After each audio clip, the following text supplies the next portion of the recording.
جس زمین پہ سجدہ نہ ادا ہو، اس سے بڑا بھی کوئی جرم ہے؟ زنا کرنے کو گناہ سمجھتے ہیں، نماز کا چھوڑ دینا زنا سے بڑا جرم ہے۔ رشوت کھانے کو گناہ سمجھتے ہیں، نماز کا چھوڑ دینا رشوت کھانے سے بڑا جرم ہے۔ قتل کرنا بڑا گناہ سمجھتے ہیں، نماز کا چھوڑ دینا قتل سے بڑا جرم ہے۔ سجدے ہی کا تو انکار کیا تھا شیطان نے کوئی زنا کیا تھا، کوئی قتل کیا تھا، کوئی شراب پی تھی، کوئی جوا کھیلا تھا، کیا کیا تھا؟ کوئی شرک کیا تھا۔ شیطان سجدے کا انکاری ہوا، ایک سجدے کا انکار کر کے وہ ہمیشہ کے لیے مردود ہو گیا۔ اس مسلمان کو ہوش نہیں ہے جو روزانہ دن میں 5 دفعہ 20 سجدوں کا انکار کیے بیٹھا ہوا ہے، اور پھر آرام سے روٹی کھاتا ہے، آرام سے چائے پیتا ہے، اور آرام سے کہے لگاتا ہے، اور آرام سے اخبار پڑھتا ہے، آرام سے بیوی کے پہلو میں لیٹتا ہے۔ ایک سجدے کا انکار ہو کر شیطان ہمیشہ کے لیے مردود ہوا۔ جس نے فجر کا انکار کیا سجدوں کا، پھر ظہر کے سجدوں کا مذاق اڑایا، پھر عصر کا مذاق اڑایا، پھر مغرب اور عشاء کا مذاق اڑایا۔ گھر میں نماز پڑھنا بھی چلو نہ پڑھنے سے تو بہتر ہے، پر یہ بھی نماز کا مذاق ہی ہے۔ اور 8ویں دن سر پہ ٹوپی رکھ کے آیا۔ 8 دن جس نے اتنے سجدوں کا انکار کیا، وہ اس بات سے نہیں ڈرتا کہ کہیں اللہ اسے مردود نہ کر دے۔ تو کیا ہوگا اس دن جب جن بچوں کی خاطر یا جس نفس کی خاطر اللہ کے بغاوت کی کہ اٹھا نہیں جاتا، آیا نہیں جاتا، گرمی بڑی ہے، سردی بڑی ہے، اندھیرا بہت ہے، کیا قبر کے اندھیرے یاد نہیں ہیں؟ کیا قبر کی گرمی یاد نہیں ہے؟ کیا جہنم کی آگ بھول گئے؟ کیا جہنم کے عذاب بھول گئے؟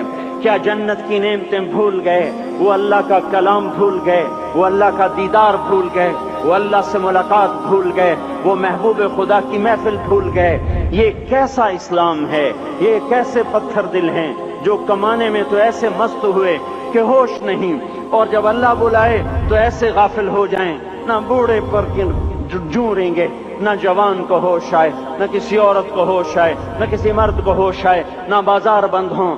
ارے میرے بھائیو، حکومت سے پیسہ بچانے کے لیے ہڑتالیں کی، 20 دن بازار نہ کھولے، نماز کے لیے اگر دکانیں بند کرتے تو آج اللہ تعالیٰ آپ کو ہر ظالم سے باہر نکال دیتا۔ کوئی ظالم نہ آپ کے مال پہ ہاتھ ڈالتا، نہ آپ کی عزت و آبرو پہ ہاتھ ڈالتا۔ دن دہاڑے ڈاکے پڑے، کیوں پڑے؟ کہ ہم باغی ہو گئے، ہم نے اللہ سے بغاوت کر دی۔ کیا جمعے کے دن صرف اللہ بلاتا ہے؟ یہ جمعے میں اتنے کیوں آتے ہیں اور باقی دنوں میں کیوں نہیں آتے؟ یہ کیسی وفا ہے؟ اور ایسا وفاؤں والا اللہ کہ زمین بولے اے اللہ اجازت دے میں گلستان کالونی کو نگل جاؤں، سمندر بولیں مولا اجازت دے ہم چڑھ جائیں، فرشتے بولیں اے اللہ اجازت دے ہم انہیں ہلاک کر دیں، اور جس کے سجدے کا انکار ہوا پڑا، جس کا 8 بازاروں میں جس کی شریعت کا مذاق اڑایا جا رہا، وہ جس کوئی غیرت خود جوش میں آ رہی کہ یہ میرے بنے ہوئے گندے پانی کے بنے ہوئے نطفے سے بنے ہوئے، میری غذا کھا کر، میرا رزق کھا کر، میری ہواؤں سے زندہ، میرے پانیوں سے زندہ، میری روٹی سے زندہ، میرے دیے ہوئے گوشت سے زندہ، میرے دیے ہوئے نظام سے زندہ، یہ میرے ہی منکر بن گئے۔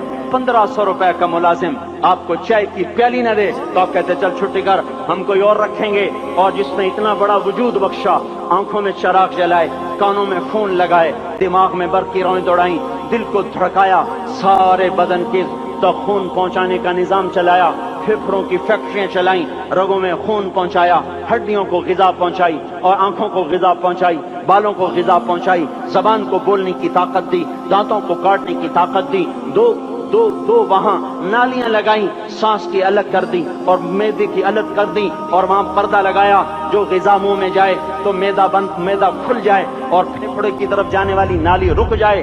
جو اللہ اتنی حفاظت کرے کہ آپ کا لقمہ آپ کے معدے میں جائے، وہ 2 ہی تو یوں ساتھ ہیں، بالکل یوں ایک ساتھ، اور وہ اللہ اتنی طاقت والا کہ سانس کی نالی بند کرے اور معدے کی نالی کا منہ کھولے اور غذا کو منہ میں سے گزار کر وہ معدے میں پہنچائے، پھر ایک زبردست طاقتور نظام چلائے، اس کو توڑ کے آنتوں میں پہنچائے، پھر کروڑوں قسم کی فیکٹریوں کو حرکت دے اور اس میں سے خون کو کھینچے، غذاؤں کو کھینچے، پھیپھڑے کو غذا، خون کو غذا، خون خود غذا لے کے چل رہا، آنتوں کو غذا، دماغ کو غذا، ہڈیوں کو غذا، ناخن کو غذا۔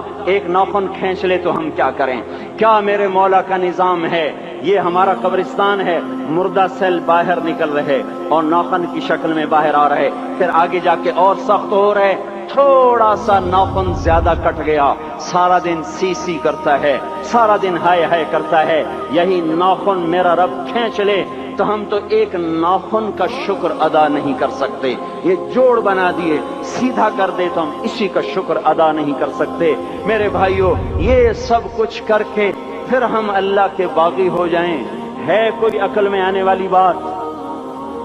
ہے کوئی سوچ بچار کی بات کہ 1500 صرف دیے اور اس نے چائے کی پیالی نہ دی تو نکال دیا، اس نے گاہک کو ڈیل نہیں کیا تو نکال دیا، اور یہ وجود کہاں سے خرید کے لائے؟ یہ زمین کس نے بچھا کے دی؟ والارض وضعها للانام، اے میرے بندو میں نے ہی تو تمہیں بنا کے دی۔ فاکہۃ، دیکھو میں نے تمہارے لیے پھل نکالا، والحب ذو العصف والریحان، میں نے ہی تمہارے لیے غلہ بھی بنایا اور بھوسا بھی بنایا۔